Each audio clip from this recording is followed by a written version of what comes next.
Então, Doroteia, estamos aqui hoje para fazer a... Hipnose. Mas qual sessão?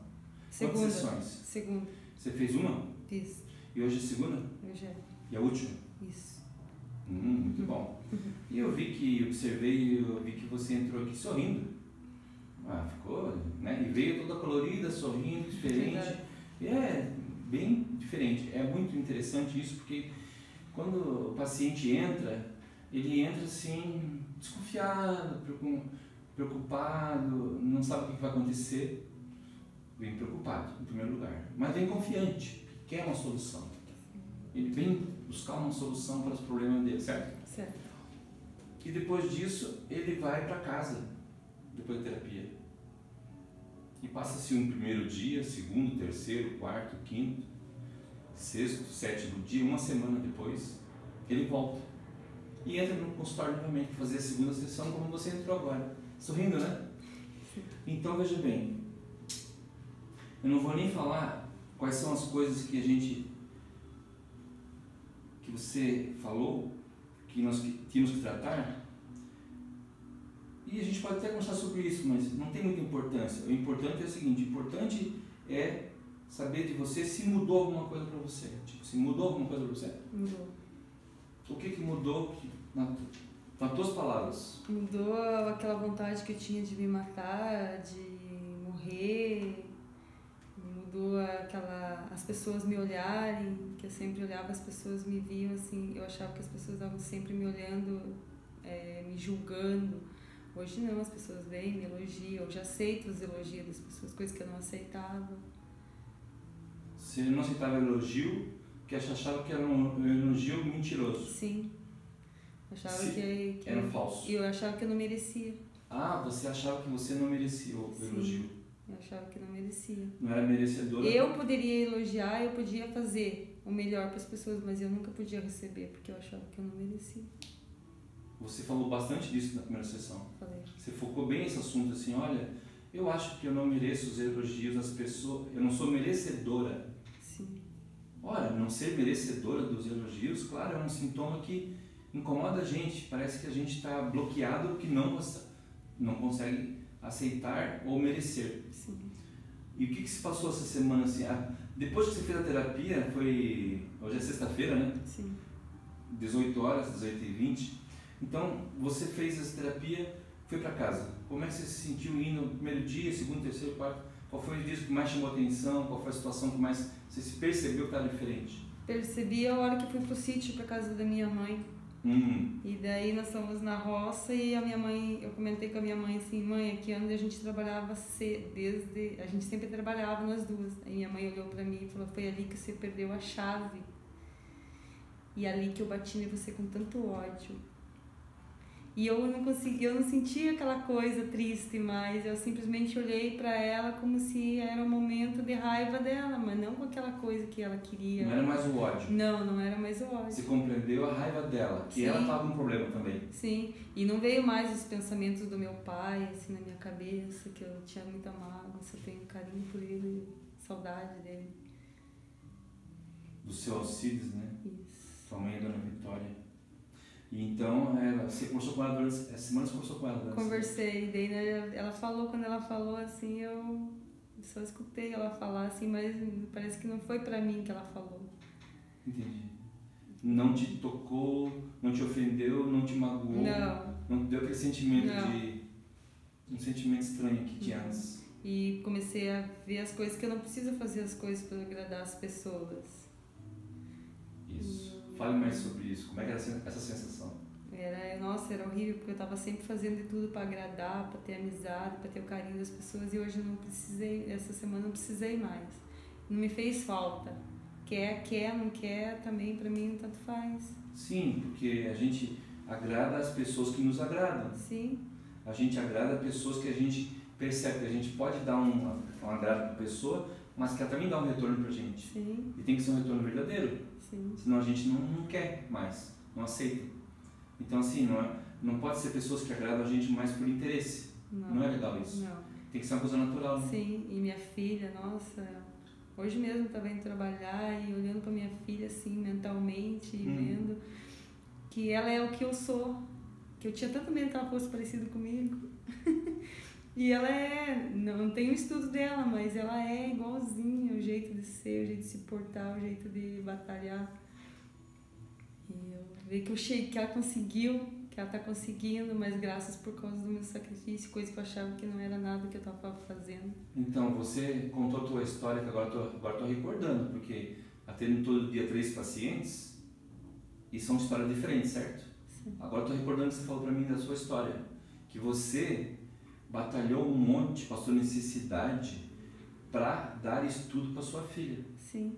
Você passou até necessidade até de alimentação. Sim. Não vamos dizer o que é, mas você contou aquele dia para mim que você passou necessidade mesmo de ter que passar necessidade diariamente, meses e tempos para dar um estudo, suporte para sua filha, um sacrifício para sua filha. Sim. Não é verdade? E outras sensações diferentes que você teve também, por exemplo, quanto a relacionamento com o sexo oposto, tipo, como é que você está agora pensando, imaginando e como é que você está reagindo com relação aos teus relacionamentos, digamos, amorosos e tal, como é que é isso? Então, questão de meu relacionamento, assim, é como foi dito, se tem amor, se é para amar, né? Não precisa fazer nada, então que eu seja amada. Eu ame e ele me ame. Não do jeito que é sempre eu. Eu tô com essa visão na minha cabeça. Porque sempre eu fazendo melhor, agradando melhor, me sacrificando. Sim. A impressão é que você está fazendo isso para ganhar alguma coisa em troca. Sim. Porque você tinha que se sacrificar para ganhar atenção. Sim, isso mesmo. Agora você precisa sacrificar mais para ganhar atenção? Não. Agora você vai ganhar atenção se você merecer, se a pessoa quiser dar. Sim. De verdade. E se ela não der, você vai compreender Sim. que ela não dá porque ela não te ama, então se ela não te ama, não merece. Sim, exatamente. Não te merece, certo? Sim. Você passou aqui a se autovalorizar. Sim. Não é isso a impressão? Não é essa mais ou menos? É, mais ou menos. É uma coisa muito interessante. Interessante, gostoso. Você já chegou a conversar com teu namorado e tal? Eu não vi meu marido ainda, ele veio. Teu marido. Ele mora em São Paulo, ele veio hoje pra cá, vou ver ele daqui. Ah, você vai ver ele hoje? Vou ver ele hoje. Ó, que maravilhoso. Então a sensação vai ser diferente hoje. Tipo, vai ser diferente. Pra você vai. Pra mim vai. Pra ele talvez vai ser a mesma coisa. Mas você vai ter uma... mas eu já falei pra ele, que nem eu falei pra ele que eu tava fazendo o tratamento, falei pra ele que eu tava, onde é que eu tinha chego, né? Sim. E daí ele falou assim pra mim, mas por que você nunca me fala nada? Eu falei, por quê? Porque sempre quando eu vou falar, você fala pra mim. Normal, isso é normal. Sim, fala assim, isso é normal. Que ele não se interessa. Então por que eu vou falar uma coisa pra ele que não interessa pra ele? Pra ele não interessa os teus problemas. Não. Tuas dores emocionais não interessavam pra ele. Não.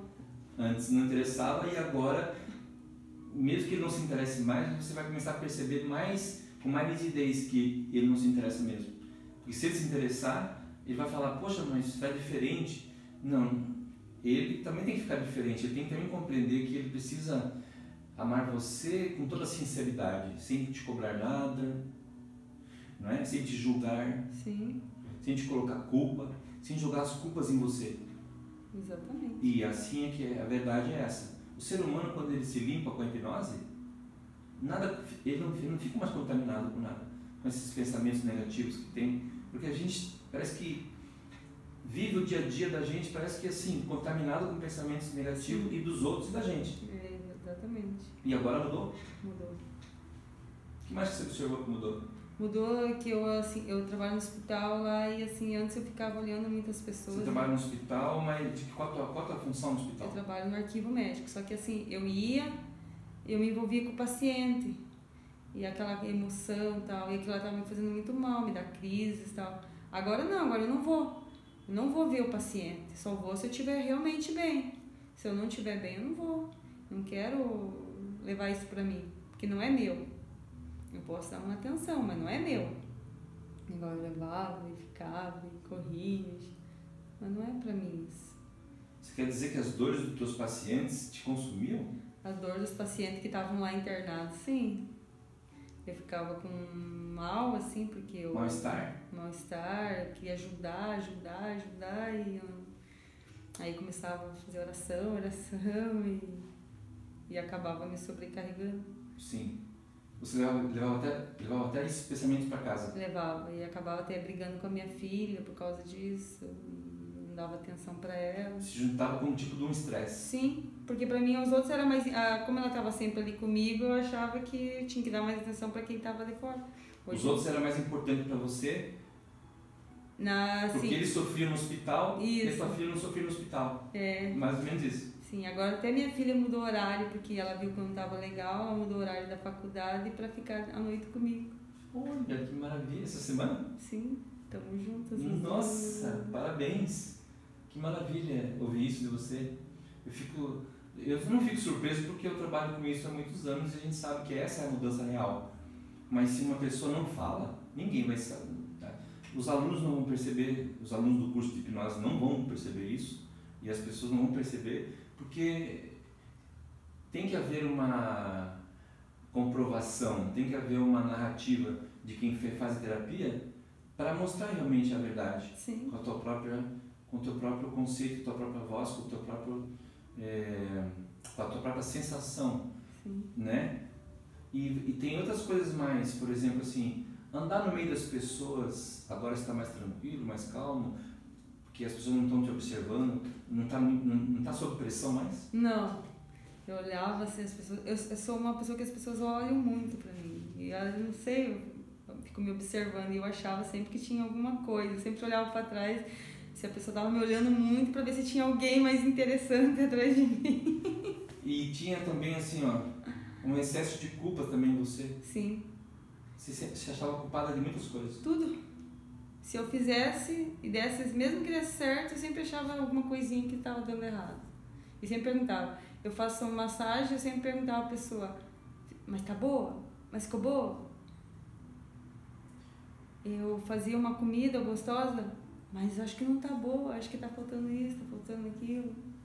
Sim, você atende o paciente de várias formas, né? Tipo assim, levando alimentação, é isso também? Não, eu só trabalho no arquivo, mas é que como eu circulo bastante pelo hospital, eu converso bastante com o paciente, eu gosto dessa parte de... Você dá muita atenção pro paciente? Eu dou, eu gosto. Você gosta de ouvir as histórias, trocar aquela... Eu gosto de dar um sorriso e tal, e até essa semana eu comprei batons diferentes pra sorrir melhor pra eles. Que maravilha! Entendeu? Você falou também, você também colocou um outro aspecto que você falou assim, me passou pensamentos na minha cabeça até de me suicidar. Sim, eu vim aqui por causa disso, porque eu tentei me matar. Eu me punia, me batia porque eu queria morrer, porque eu achava... Você se punia? Porque eu queria morrer. Você queria morrer por quê? Porque eu achava que pra mim nada tem sentido, que tudo pra mim era errado, pra mim nada dava certo, os outros podiam fazer as coisas erradas que tava bom, mas eu, mesmo fazendo certo, tava errado. Aí eu... Era muita coisa negativa, né? Era muito. Uma carga muito negativa, né? Muito. Você estava dentro de você. Só tristeza. Sim. Você já tinha feito algum tipo de tratamento antes? Eu fui em psicólogo, eu tomei antidepressivo, calmante, mas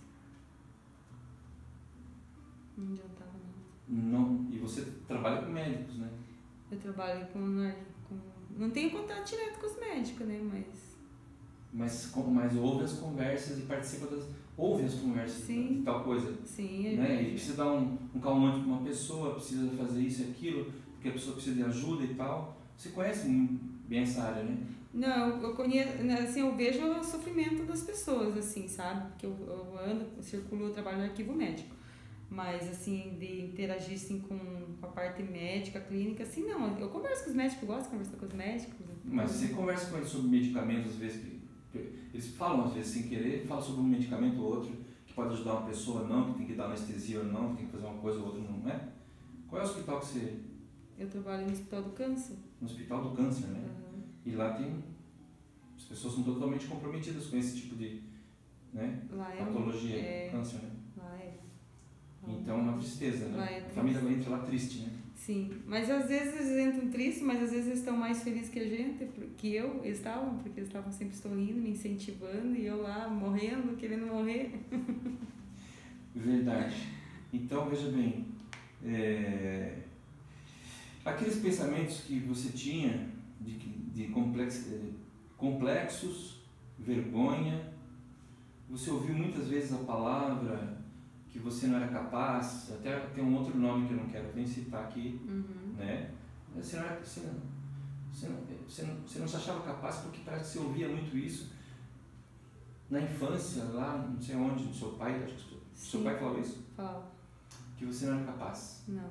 Você não, sei lá, daí, e aquilo, quando você era criança, adolescente, nunca te afetou?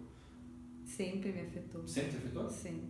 Desde quando você era pequena, você acha? Sim, desde criança. Desde criança, mas não desde criancinha? Não, a partir dos 7, 8 anos. Ah, isso sim, quando você começou a pensar nas coisas da vida, Sim. começou a pensar na vida, você começou a perceber de que você ouvia essas coisas. Eu fazia as coisas, assim, quando eu fazia as coisas, mesmo certas, assim, mas eu achava que era foi uma coincidência que aconteceu, não porque eu fiz, porque... Muito bem. Então, assim, o que você acha da hipnose com regressão? Eu gostei. Na verdade, eu sempre quis fazer, mas aí como não, a gente vai deixando, aí depois que... E agora, você fala que gostou, mas não teria um fator mais importante de dizer que além de você gostar, ela resolve ou não resolve? Resolve. Resolve ou enrola? Não, ela resolve. Resolve de verdade? Resolve. De verdade? De verdade. Resolve dentro da pessoa? Dentro da pessoa. E a hipnose com regressão... Sem você perceber que está agindo em você, mas vai mudando você. Não sei como, mas ela vai mudando o teu jeito de andar, o teu jeito de pensar, o teu jeito de conversar. Ela vai transformando a mente da pessoa, assim, não sei o que acontece. Isso, e vai transformando o jeito, o pensamento e a atitude, tudo vai transformando tudo. É um efeito cascata, assim. Isso. Né? Sim. Então, se todas as pessoas que têm problema procurassem a hipnose, seria maravilhoso para as pessoas, se elas entendessem que isso realmente é um caminho definitivo, né? Sim. Porque você não vai precisar mais procurar médico agora. Sim. Para tratar essas coisas aqui? Não, psicológica não. Não vai tomar medicamento, talvez? Não. Você acha que precisa tomar medicamento? Não. Você precisa ir num psicólogo? Não. Precisa ir num psiquiatra? Também não. Porque tá resolvido, né? Tá. E hoje nós vamos fazer a última terapia, que é a segunda e a última, mais esse tempo de 2 horas, 1h30, 2 horas, para ver o que se ficou alguma coisa para trás. Sim. Para ver se ficou alguma coisa para ser resolvida, certo? Certo. E daí vamos encerrar e acabou, não precisa. Sim. Porque até tem pessoas que pensam que precisa fazer 10 sessões. Tem gente que pensa assim, eu tenho que fazer 10 sessões de hipnose. O que a pessoa vai fazer em 10 sessões? Ela tem que ter muito problema, não tem? Tem que ter muito problema, né? Sim. Se a pessoa falar em 10 problemas, 10 sessões, ela tem que fazer... Se ela tiver 10 problemas, dá para resolver em 2 sessões, porque são 2 horas, né, cada uma. Sim. E se a pessoa... Tem pessoas que pensam assim, porque eu tenho 10, 15, 20 problemas, eu preciso fazer 10 sessões para resolver um problema por sessão, mas não é assim que funciona. Não. Você já aproveita o embalo e já resolve mais coisas de uma vez só. Sim. E às vezes uma coisa só, num ponto, ou 2 pontos, 3 pontos, que são núcleos dentro da pessoa, bem resolvido, ela resolve quase tudo. Exatamente. Se é que você me entendeu. Entendi. Não precisa fazer assim. Se você sente 10 coisas, você não precisa resolver 10 coisas. Às vezes você resolve 1, 2, 3 coisas profundas que já interrompe tudo aqueles sintomas. Sim. Não é assim? Sim. Então, eu estou falando sobre isso porque às vezes, voltando a esse assunto, às vezes a pessoa pensa assim, mas eu tenho tanta coisa. As tantas coisas vêm da mesma origem. Sim, todas as mesmas. Compreende? Sim. Então, explica. Tanto é que hoje eu consigo me enxergar. Eu me enxergo do jeito que eu me vi na hipnose, quando eu tinha 10 anos de idade. E eu falando pra mim mesmo, quando eu era criança. Aquelas palavras. É como se você tivesse retomado o caminho, agora de maneira correta. Sim. E eu me dando carinho pra mim mesma. Isso, e é como se você tivesse limpado o caminho dali pra frente. Sim. Que ficou contaminado. Sim. Pelas palavras das pessoas, pelos gestos, Entende? E agora você está livre, né? Sim. Praticamente você se sente livre porque você está renovada. Exatamente. Todo aquele amor que eu precisava quando era criança, hoje eu dou pra mim mesmo. Exatamente, é um amor próprio, né? Sim. Que a pessoa às vezes não se dá conta e às vezes a gente pensa que o pai e a mãe vai dar e não dá. É verdade. Eles dão outro tipo de amor, que é um tipo de um amor de proteção. Eles dão um amor de proteção, de cuidado, e junto com isso vem um monte de coisas ruins, vem tipo julgamentos, não pode isso, não pode aquilo, você não é capaz disso. Não. O amor não vem puramente só de amor, vem contaminado, né? Sim. E quando você faz terapia de hipnose, você limpa tudo, a parte ruim fica só boa para você mesmo. Só fica a tua própria felicidade. Isso. Acho que eu diria que é isso. É. Muito bem. Então vamos encerrar e gostaria de agradecer então o teu depoimento e dizer para você que vamos fazer essa segunda sessão agora para terminar, fechar e ver o que precisa ser feito e desejar para você toda a felicidade desse mundo para você, para sua filha, não é? Que isso é importante. Isso que é importante. Tá bom? Muito obrigado então.